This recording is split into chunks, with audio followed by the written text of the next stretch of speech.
Bom dia. Peço-lhe o favor de se apresentar e de nos dizer qual é o seu papel neste projeto do Termo EcoWatt.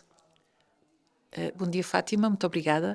O meu nome é Elsa Ramalho, trabalho no Laboratório Nacional de Energia e Geologia e faço parte da equipa dos cientistas do projeto Termo EcoWatt. Coloco-lhe agora uma questão de cariz um pouco mais técnico, que é como é que a modelação hidrogeológica e os estudos geofísicos realizados num caso piloto podem eventualmente ajudar a antecipar os efeitos das alterações climáticas. Ora bem, no caso de São Pedro, no caso do LNEG, nós estamos a participar no caso piloto de São Pedro do Sul, mas estes trabalhos são e podem ser replicados para alargados a outros territórios termais, porque na realidade todos irão ser afetados pelas alterações climáticas.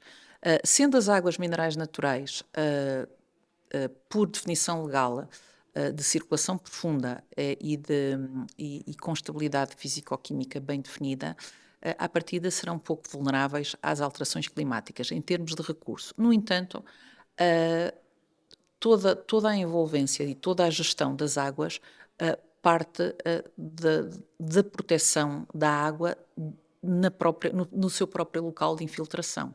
Ora, no caso de São Pedro do Sul, o modelo de circulação hidrotermal que está consagrado e que está aprovado pelas entidades de tutela tem vindo a ser objeto de algo. Portanto, já tem 30 anos, mas ao longo destes 30 anos, todos os trabalhos que têm sido feitos dentro da concessão de São Pedro do Sul têm levado ao levantar de algumas dúvidas acerca do real local do ponto de recarga das águas que, entretanto, fazem a sua circulação e que emergem e dão origem aqui às termas de São Pedro do Sul. O que é que isto acontece? Acontece que qual é o problema que isto que poderá trazer?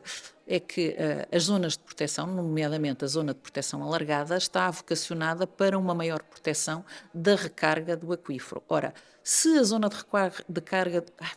recarga do aquífero na realidade não é a zona onde na realidade se processa a recarga, significa que não está a ser feita a proteção, o perímetro de proteção alargado não está a desempenhar o papel que deveria. Exatamente. Portanto, o que é que nós temos vindo a fazer dentro do projeto Termo EcoWatt?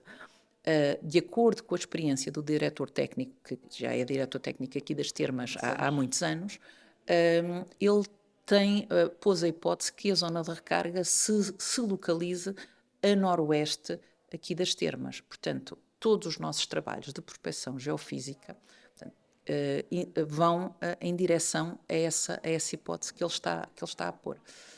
E o que é a prospecção geofísica? Ora bem, a prospecção geofísica consiste em tirar partido das propriedades do solo e dos contrastes das várias propriedades do solo para tentarmos identificar em profundidade falhas que possam ser responsáveis pela ascensão do fluido à superfície.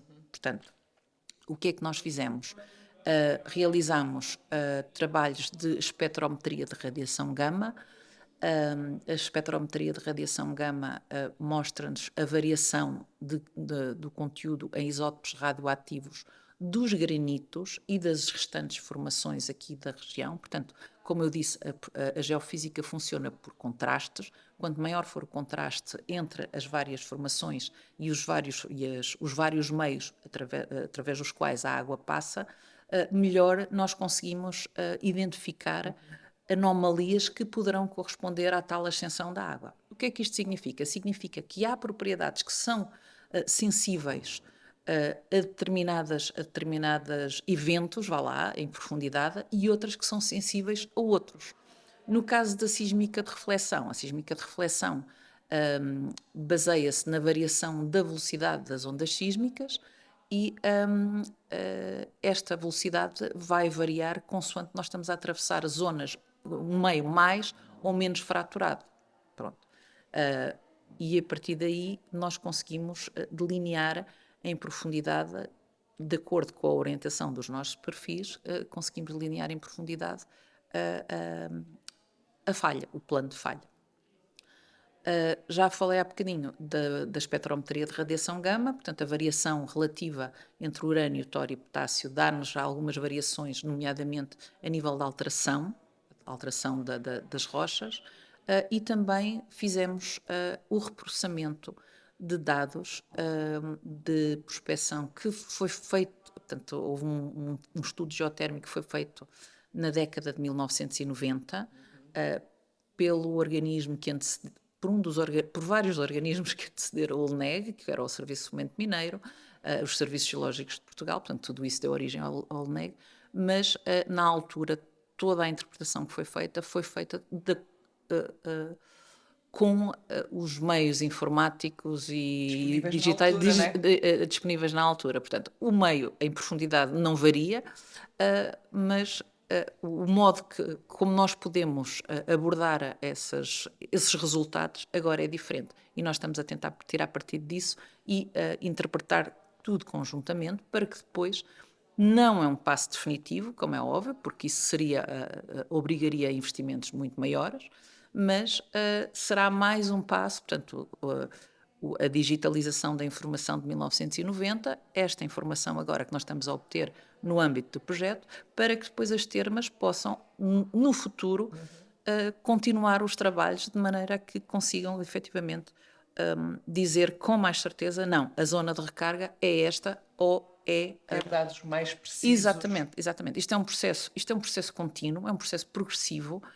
De início não se tem nada, portanto, como já foi referido aqui muitas vezes no encontro, há uma grande incerteza neste tipo de informação. Portanto, quanto mais informação nós temos e quanto mais propriedades físicas nós obtivermos das formações em profundidade, nós estamos mais habilitados para conseguir interpretar o que é que as variações de cada propriedade nos poderão indicar. Precisamente. Muito obrigada pelo seu contributo.